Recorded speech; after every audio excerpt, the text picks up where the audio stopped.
Huwag niyo na po kaming hanapin sa mga presinto sapagkat ang inyong mga pulis ay nasa inyo ng mga telepono. Dial 911. Darating ang inyong mga pulis sa loob ng 5 minuto. Lilingkod sa bawat Pilipino at magbibigay ng tamang impormasyon para sa tahimik at maayos na Pilipinas. Police News Network, alagad ng batas, tagapagtaguyod ng balitang pulis, sandigan ng mamamayan, patnubay ng katotohanan. Na Kampo Krame, maghahatid ng pinakahuling kaganapan at nagbabagang balita. Ito ang PNN Police News Network. At ngayon, ang inyong mga tagapagbalita. Magandang araw, bagong Pilipinas. Ako ang inyong alagad ng batas sa kataguyod ng Balitang Pulis, Patrolwoman Fe Octaviano.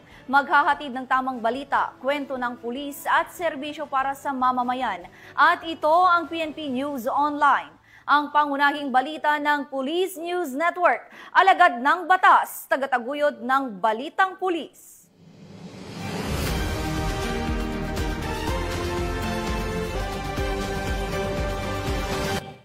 Ngayon ay araw ng Linggo at narito ang mga balitang nakalap ng ating mga PNN correspondents sa loob ng linggong ito.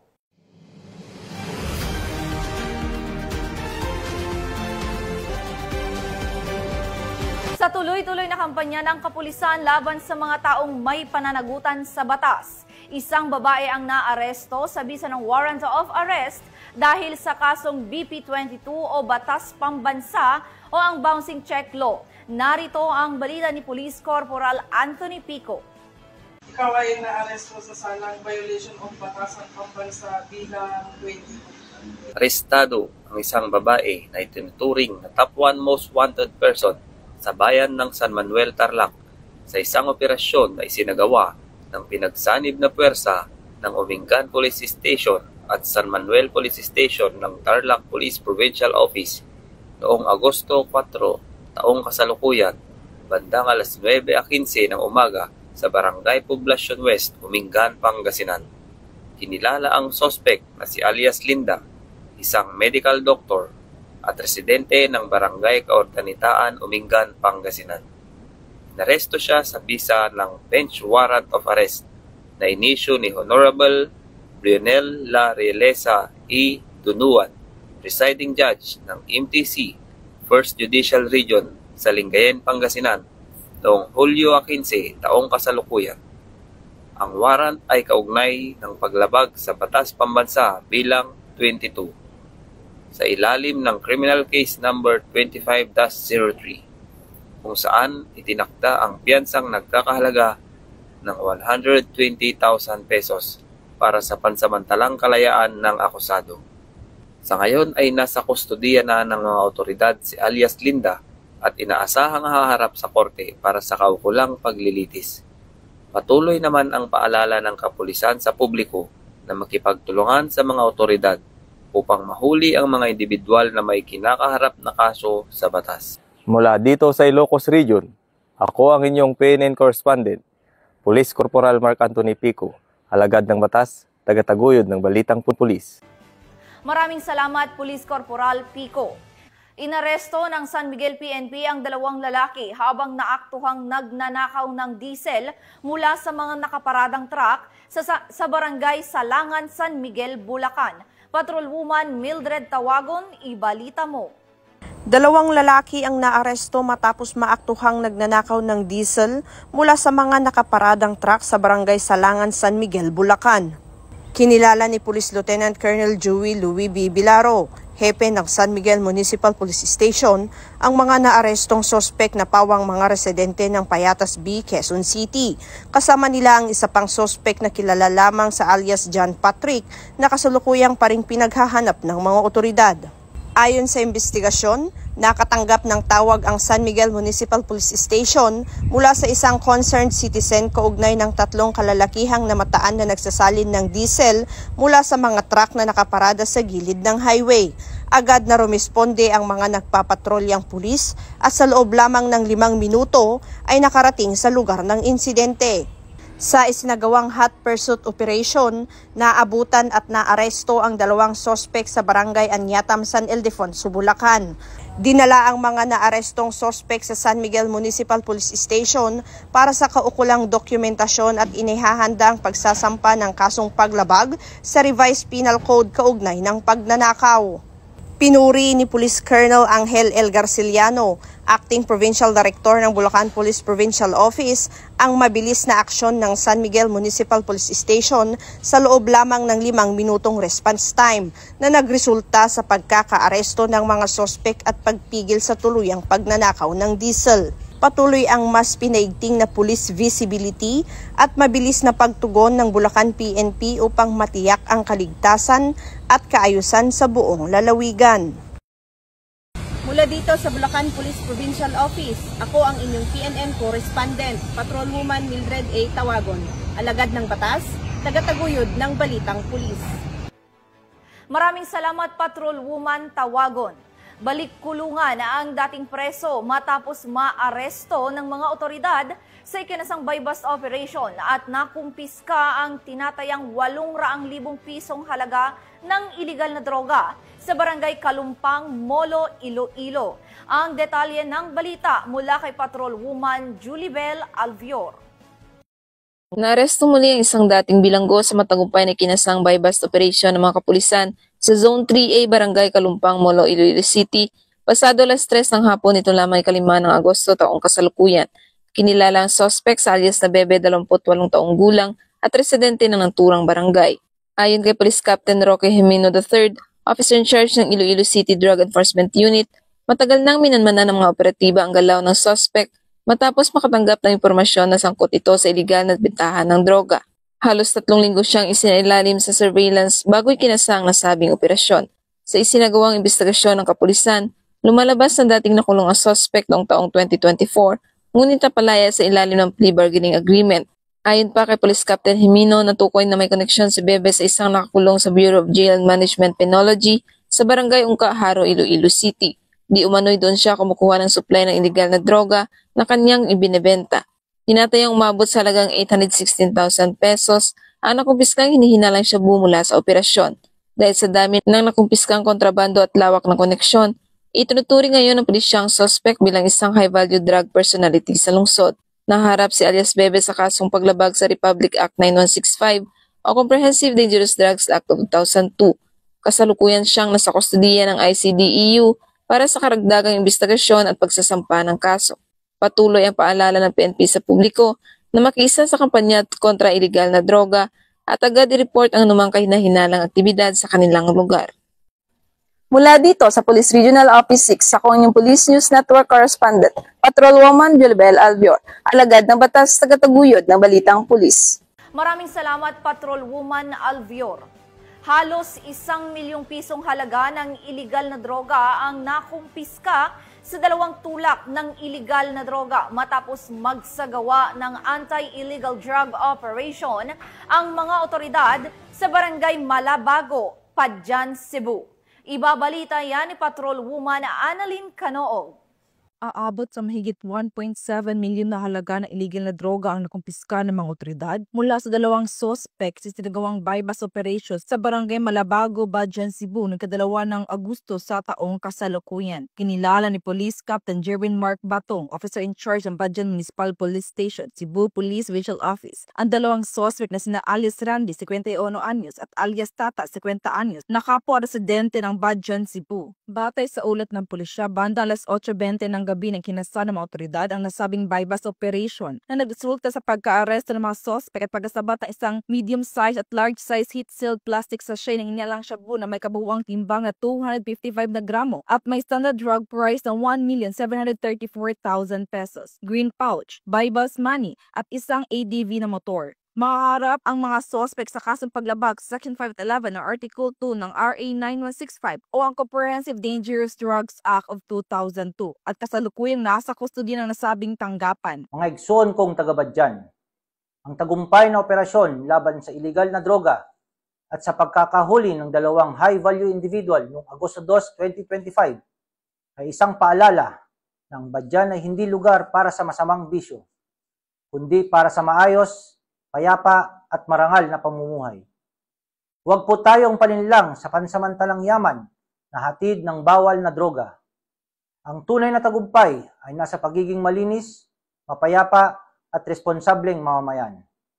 Sama-sama nating protektahan ang kinabukasan ng ating kabataan at ng ating mahal na bayan. Makiisa tayo sa layunin at sa panawagan ng ating kapulisan na pinangungunahan ng ating Provincial Director na si Police Colonel Christopher M. Bermudez. Katuwang ang mantra ng ating Regional Director na si Police Brigadier General Federico A. Maranan. Makabagong pulis sa makabagong panahon. Respetado ang mamamayan, disiplinado ang kapulisan. Panahon na para mamuhay ng simple pero marangal. Sabad dyan, bawal ang droga.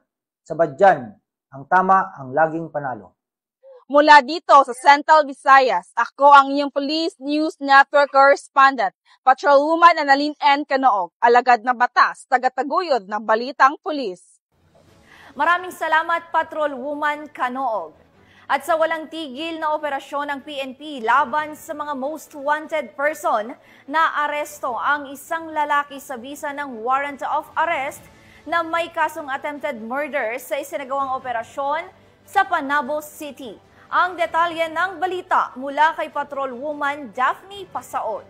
Arestado ng mga tauhan ng Panabo City Police Station ang isang most wanted person kaugnay sa kasong attempted murder matapos ihain ang kanyang warrant of arrest noong 5 ng Agosto taong kasalukuyan. Kinilala ni Police Lieutenant Colonel Dexter R. Cuevas, officer in charge ng Panabo City Police Station, ang suspect na si alias Tony, 57 anyos, residente ng Purok 2, Barangay San Roque, Panabo City. Ayon sa ulat, matagal nang pinaghahanap ang suspect dahil sa pagkakasangkot nito sa isang insidente ng tangkang pagpatay. Sa bisa ng warrant of arrest, matagumpay siyang naaresto at agad dinala sa kustodiya ng istasyon. Nahaharap si alias Tony sa kasong attempted murder na may inirekomendang piyansa na nagkakahalaga ng 120,000 pesos para sa kanyang pansamantalang kalayaan. Patuloy ang isinasagawang imbestigasyon ng Panabo PNP kaugnay sa kaso upang masigurong mapanagot ang suspect sa batas. Nananawagan din ang pamunuan ng Panabo City Police Station sa publiko na patuloy na makipagtulungan sa mga otoridad sa pamamagitan ng pagbibigay ng tamang impormasyon upang mapanagot sa batas ang mga individual na may kinahaharap na kaso. Mula dito sa Davao Oriental Police Provincial Office, ako ang inyong PNN Correspondent, Patrolwoman Daphne Pasaon, alagad ng batas, tagataguyod ng Balitang Pulis. Maraming salamat, Patrolwoman Pasaon.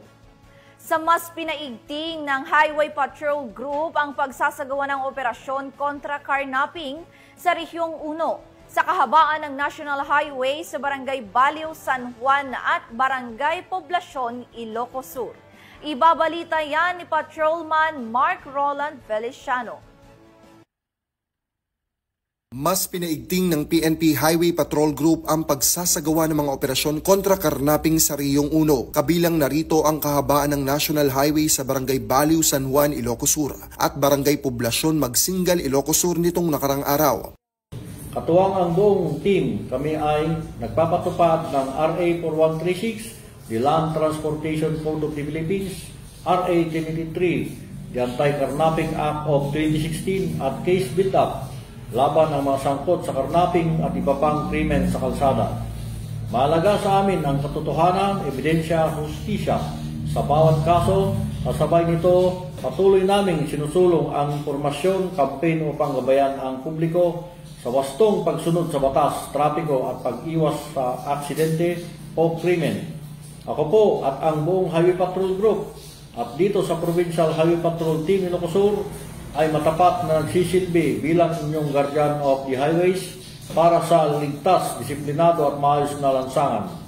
Ang nasabing operasyon ay bunga ng mas pinaigting na operasyon sa pagpapanatili ng kaayusan at seguridad ng ating mga lansangan at kakalsadahan. Mananatili rin ang mga operasyon sa pagpapatupad ng balik disiplina sa kalsada at anti-carnapping operation. Gayunpaman ay naging matagumpay ang nasabing operasyon na nagresulta sa pagbibigay ng mga violation tickets sa mga motoristang lumabag sa iba't ibang batas trapiko. Ang mga ganitong operasyon ay hindi para magdulot ng abala, kundi para magturo at magbigay ng disiplina sa tamang paggamit ng kalsada at pagsunod sa mga batas trapiko. Ang Highway Patrol Group ay kakampinyo sa kalsada na patuloy na magbibigay ng serbisyong HPG at magpapatupad ng mga operasyon tungo sa misyon ng pagkakaroon ng mas ligtas at maayos na kakalsadahan. Dahil dito sa ating bagong Pilipinas, ang gusto ng pulis, ligtas ka. At sa iba pang balitang serbisyong HPG, tumutok lamang sa aming YouTube channel at Facebook page na Police News Network.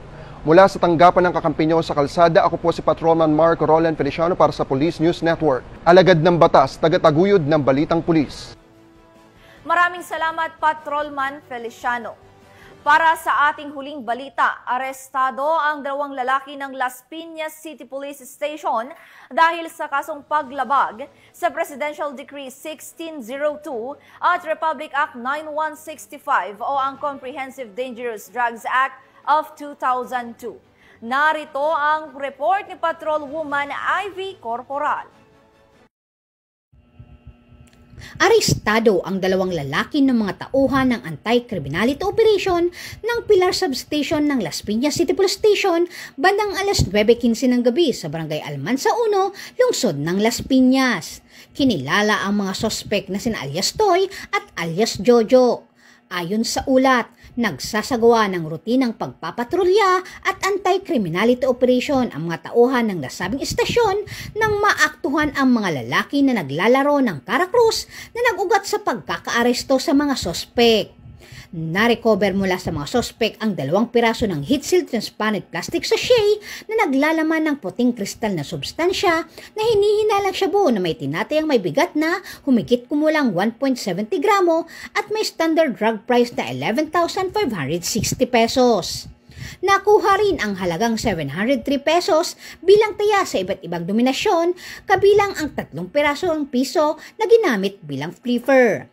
Ang mga naarestong sospek ay mahaharap sa kasong paglabag sa Presidential Decree 1602 o Illegal Gambling at Republic Act 9165 o mas kilala bilang Comprehensive Dangerous Drug Act of 2002. Mula dito sa Camp Bagong Diwa, Bikutan, Taguig City, ako po ang inyong PNN correspondent, Patrolwoman Ivy Corporal, alagad ng batas, tagataguyod ng balitang pulis. Maraming salamat, Patrolwoman Corporal. At yan ang mga balitang nakalap ng ating PNN correspondents mula Luzon, Visayas at Mindanao sa loob ng linggong ito. At sama-sama tayong tumakbo sa Run with the Chief 2025 ngayong August 24 sa Parking State, Pasig City. May 3 fun run categories, 3K, 5K at 10K at may kasama itong singlet, race bib at certificate. May finisher shirt at medal pa para sa 10K runners. May Zumba warm-up din bago magsimula. Hatid ito ng Rotary Club of Camp Crame para sa isang mas masaya at mas malusog na komunidad. Mag-register na! At sa ngalan ng pamunuan ng Philippine National Police sa pangunguna ni PNP Chief, Police General Nicolas Torre III at sa pamumuno ni President Ferdinand Bongbong Marcos Jr., kami ay maglilingkod sa bawat Pilipino at magbibigay ng tama at balanseng balita dahil dito sa bagong Pilipinas, ang gusto ng pulis, ligtas ka. At bilang bahagi ng mas pinabilis at pinalawak na emergency response system, muli naming ipinapaalala ang panawagan sa ating mga mamamayan na huwag nyo nang hanapin ang mga pulis sa presinto sapagkat kami ay nasa inyo ng mga telepono. Dial 911, darating kami sa loob ng 5 minuto. Mula rito sa tanggapan ng tagapag-ugnay ng Pambansang Pulisya, ako ang inyong alagad ng batas, tagataguyod ng Balitang Pulis. Ako po si Patrolwoman Fe Octaviano. Magbahatid ng tamang balita, kwento ng pulis at serbisyo para sa mamamayan. At ito ang PNP News Online, ang pangunahing balita ng Police News Network.